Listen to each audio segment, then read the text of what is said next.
तो आज को 8 दिन हेब प्रत्येक कॉलेज आगरे बेसरकारी अध्यापक अध्यापिका माने धारणा देइछंती जहाद्वारा अनेक असुविधा होची छात्र छात्री मानकर पाठ पढ़िबार। तबे आम सहित अच्छी जो अध्यापक अध्यापिका मैंने अच्छे सीधा सड़क सहित आलोचना करवा जे मैडम आपको तो जानापी चाहिए जे कौन वास्तव में समस्या कौन जे आप आज धारणा बसिया बाध्य हेले। नमस्कार मु सुदेशना महांती बालीखंड डिग्री महाविद्यालय राजनीति अध्यापिका। आमे आज सबु प्रकार स्ट्राइक करी साइलुनु सरकार को जन साइलुनु किंतु सरकार जी कम भैल्युएसन ड्यूटी है एग्जाम ड्यूटी है इलेक्शन ड्यूटी है आमे सबु प्रकार सरकार को सहयोग करूँ किंतु सरकार आमर कौन कथा कर्णपात करूना माने प्रतिश्रुति प्रतारणा से परिणत करिसेंती। तेणु सरकार को मोर अनुरोध रहिबो जे आमको 2008 और 18 मध्य जो माने परिचालना कमिटीर नियुक्ति पाइथिबे सेमानंकु सरकारी अनुदान भुक्त करा जाऊ।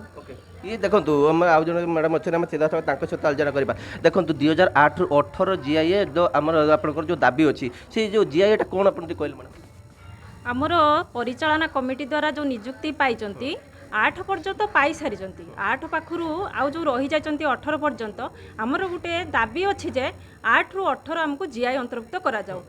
से माने मोर गोटे कथा भी आमे सबू सामान काम करूचु कहीं आमको जीआई दिया जीवनी जड़े डीपी स्टाफ जी काम करुच्ची आम भी से काम करूचु कौन काम अवहेला करूँ पूर्व मो गोटे कथा मैडम मत कहले जो 2008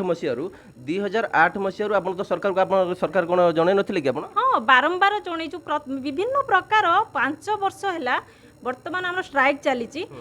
लोअर पीएमजी भुवनेश्वर आमर 497 दिन आम स्ट्राइक चलती अहोरात्र धारणा देथिलु पूर्व सरकार सेतेबेले थिले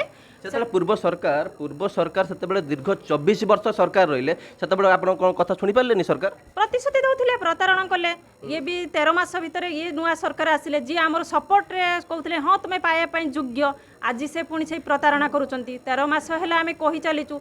माने चलीचे आमर दस्खत अभियान मंतव्य कार्य नियति भाबे आमे सर अच्छे आम सीधा सड़क तांको सहित मध्य आलोचना करवा। सर मते गोटे कथा कहले आपनकर वास्तव में मुख्य दाबी कोन अछि ए सरकार को आपण कोन जणाय पई चाहउछन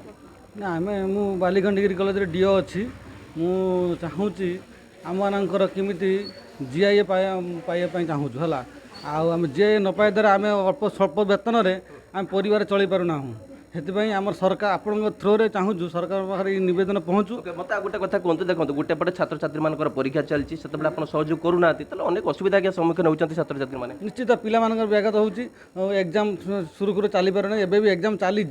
अलग स्टाफ माध्यम एग्जाम परिचालित होची आ खाता देखा हो जेकोसी काम आपण माने कोऑपरेट करूना निश्चित ओके सीधा सड़क आम सहित किसी छात्र छात्री अच्छे सीधा सड़क से सहित आलोचना करनवा ये वास्तव में आप देखो जो छात्र छात्री मैंने आप तो ये मैंने आपण तो समस्त अच्छा कौन माने वास्तव समस्या कौन होची कहले आमर सार स्ट्राइक रो बसी सार मैडम मैंने आमर पाठ पढ़ा लॉस होची गुटिए क्लास डेली आमर 5टा क्लास होबा कथा देखला को गुटिए क्लास होची जो जहा द्वारा कि आमर क्लास न होबा द्वारा आमर कोर्स कंप्लीट होबनी ता द्वारा आमर परीक्षा चली आसुची संगे संगे माने पाखो पाखो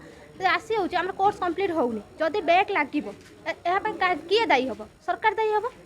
ना किए दाई होबो। ओके आपण कोन कहय पय चाहउछंती सरकार को आपण कोन दाबी करे मु दाबी करे पय चाहउछि जे सरकार हम सार मैडम को कथा सुनंतु आ तांको जेमिति तां से माने कहउछंती तांको दाबी जहा रहिछि से माने से ओके नियत भाबे हम सीधा सड़क जो आलोचना करथले जो अध्यापक अध्यापिका थिले ता सहित जो छात्र छात्री मान थिले हम सीधा सड़क सेमान को सहित आलोचना करथले सेमान को कहबा कथा जे तुरंत सरकार जो बेसरकारी अध्यापक अध्यापिका माने अछंती सेमान को दाबी सुनंतु एवं जहा द्वारा जो छात्र छात्री माने सुरखुर रे पाठ पढ़ी परिबे। बालेश्वर निरंजन बेहरा ओटीवी।